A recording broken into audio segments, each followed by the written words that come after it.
We're heading into the giving season, and with food at the center of many of our holiday gatherings, now is the perfect time to talk about helping address hunger in our communities. Natalie Bencivenga is here to share how you can get involved.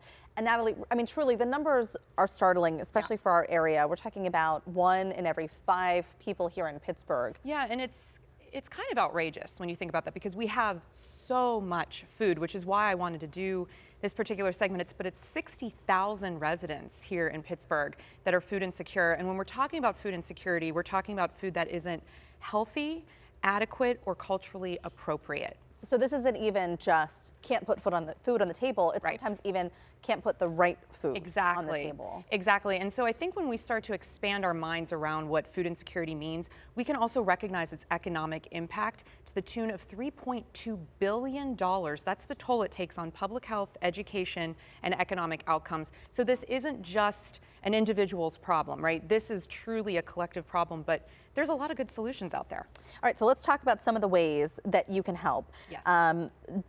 Just Harvest is one of them that you Yes. wanted to focus on. So I wanted to touch on a few different organizations because I wanted to look at this problem from different angles, right? And Just Harvest, what I love about them is they're really focused on public policy. How does our minimum wage, how does childcare, how does paid family leave, how do voting rights, how do all of these things impact our ability to address food insecurity in our communities? So if you're really looking to get involved with an organization that's focused on the economic impact from a policy level, I challenge you to check out Just Harvest, because they're doing such great work here in our communities. And I love a pun, so I love the name of it too. Just Harvest. 412 Food Rescue, they've been around for a while. And I mean, honestly, getting national attention at times for the work that they're doing. 412 Food Rescue is hands down one of my all-time favorite organizations, because I love people that are innovative in how they want to problem solve. So instead of having to go to a food bank, they bring the food to you.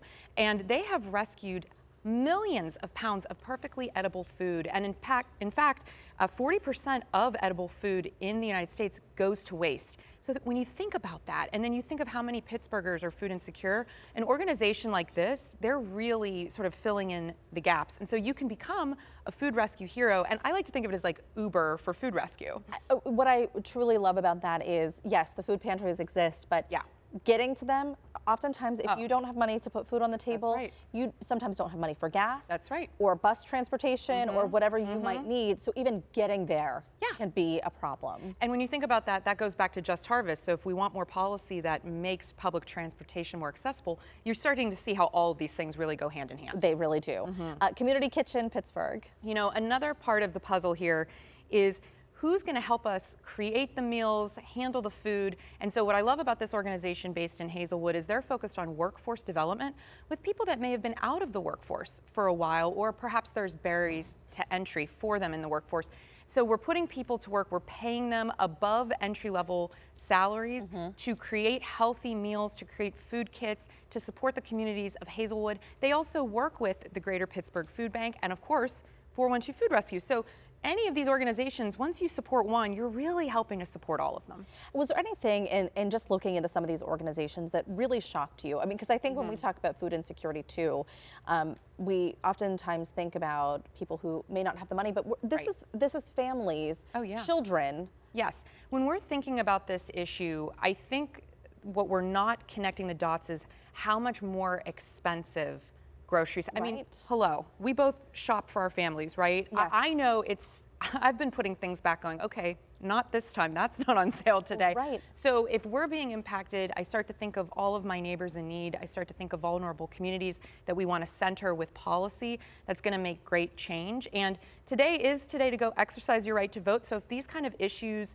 you know, if you're motivated by this, I recommend you check out who's on the ballot that supports these kind of initiatives so that more of us can thrive and not just survive in our communities. Natalie, we call this segment Be Inspired because it provides us with insight into organizations that are helping so many. So thank you so much. Thanks so much, Heather. Thanks for joining us today. And I love the shoes. Oh, thank you.